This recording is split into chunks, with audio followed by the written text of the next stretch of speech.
अब मैं नहीं जानता किन संदर्भों में कहा है, लेकिन आदरणीय मायावती जी को मैं केवल इतना ही स्मरण कराऊंगा कि जब उन पर संकट आया था और समाजवादी पार्टी के लोग उनको गैस के सिलेंडर तक का जलाने की तरफ आगे बढ़ गए थे, तो उस समय भारतीय जनता पार्टी के लोगों ने जाकर ही चाहे एक दलित की बेटी कहें, चाहे एक पार्टी की अध्यक्ष कहे, उनकी रक्षा के लिए अपना सब कुछ छोड़कर हमारे नेता, हमारे कार्यकर्ता ही लगे थे। बीजेपी कांग्रेस से अलग है। कांग्रेस की सहयोगी समाजवादी पार्टी रही है और बीजेपी ने हमेशा बाबा साहब का पंचतीर्थ बनाने का काम बीजेपी ने किया है, कांग्रेस ने नहीं किया है। बाबा साहब के लिए जो भारत रत्न मिला वो भी बीजेपी सरकार के जो समर्थित सरकार थी उसमें मिला है। इसलिए आप कांग्रेस से तुलना क्यों करते हैं?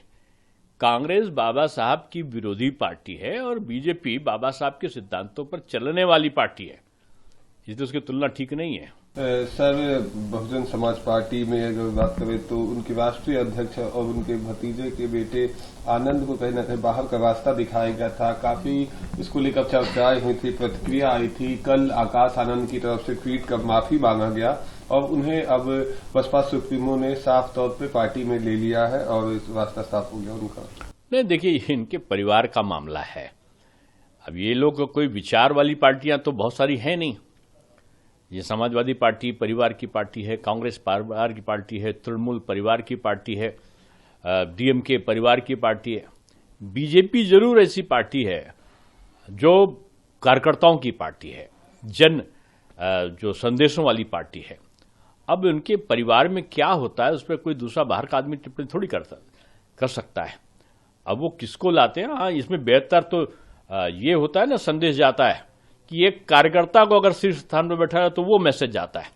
परिवार के किसी व्यक्ति को किसी पद पे बैठाला गया तो उस पर, हालांकि ये उनका अपना अधिकारा क्षेत्र है, उस पर टिप्पणी का कोई औचित्य नहीं है, लेकिन जब आम आदमी कोई बैठता है तो वो चर्चा का विषय बनता है। परिवार का विषय, कोई व्यक्ति किसी भी पार्टी में बने तो एक चर्चा का विषय थोड़ी है, ये परिवार का मामला होता है। सर, तहव्वुर राणा के बाद भारत को एक और कामयाबी मिली है। बैंकों से फ्रॉड करके भगोड़ा साबित हुए मेहुल चौकसी पर कामयाबी मिली है, बेल्जियम से गिरफ्तार किया गया है, क्या कहेंगे? नहीं, मैं कहूंगा कि भारत के जो इतिहास में तो ये घटना ही है, लेकिन उन अपराधियों के लिए एक बहुत बड़ा संदेश है जो ये सोचते थे कि जो कांग्रेस के जमाने में वो जितना घोटाला करो करो और भाग जाओ और बचे रहो, दुनिया में घूमते रहो। अब उनको लग गया है कि ये मोदी हैं, वो तवर्रुर राणा को भी ला सकते हैं अमेरिका से, तो वो मेहुल चौकसी को भी ला सकते हैं और आने वाले दिनों में मैं तो कहूंगा नीरव मोदी भी पकड़ के आएंगे। ये बहुत बड़ी घटना है और आप को जानते ही हो कि ये सीबीआई की रिपोर्ट में, भारत की जो सीबीआई की रिपोर्ट है उसने यहाँ पर संपर्क किया बेल्जियम में और उसने फिर वहां पर दावा दायर किया कि इनको हमको प्रत्यर्पित करिए और उसकी शिकायत पर ये गिरफ्तार हुए। मैं समझता हूं कि भारत की पुलिस, भारत की सीबीआई और भारत की जो एजेंसियां हैं वो इस प्रकार के जो भगोड़े हैं उनके पीछे पूरी तरीके से लगी हुई हैं। ये विपक्ष के बड़े नेताओं के दोस्त हैं जिन्होंने कांग्रेस के समय में ये घोटाले किए हैं। अब एक एक घोटाले भी सामने आए और एक एक आदमी भी पकड़कर सामने आ रहा है। अब चाहे वो मेहुल चौकसी हो और चाहे उनके जो सहयोगी हैं नीरव मोदी हो और या कोई और भागा हुआ हो, अब कोई बचने वाला नहीं है। ये मोदी युग है और मोदी किसी को छोड़ते नहीं है। मोदी जी दंड भी देते हैं और अगर किसी को आगे बढ़ाना है अच्छे कामों के लिए तो उसको भी ऐसे देशों को सहयोग भी करते हैं। ये उनकी विदेश नीति का बहुत बड़ा जो है ये परिणाम है कि जो उन्होंने विदेशों से अपने संबंध अच्छे किए हैं, उसके परिणाम में ये प्रत्यर्पण हो रहा है। ये तो अमेरिका क्या राणा को यहां पर प्रत्यर्पित करता?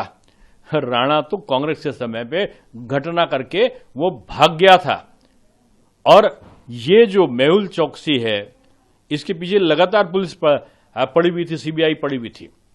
लेकिन ये एक देश से दूसरे देश में कहीं फर्जी नागरिकता लेना, कहीं फर्जी कुछ और कर लेना, कहीं एंटीगुआ चले जाना, कहीं बारबाडोस चले जाना, कहीं कहीं और चले जाना, तमाम जगह पर ये भागा है।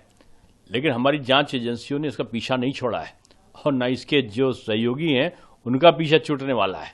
मैं समझता हूं कि ये सीबीआई के प्रयत्नों का ये प्रतिफल है और ये भारत सरकार की वैदेशिक नीति का एक बहुत अच्छा ये परिणाम है, जिसमें इस प्रकार के जो भारत के भोले भाले जनता के पैसों को लूट कर भागने वाले भगोड़े हैं, उनसे हालांकि बहुत से लोगों का तो संपत्तियों को जब्त करके वसूला भी गया है, लेकिन अब जो बचेगा ना, उनकी दर पीढ़ियों से पैसा वसूलने का कुवत हमारी सरकार रखती है।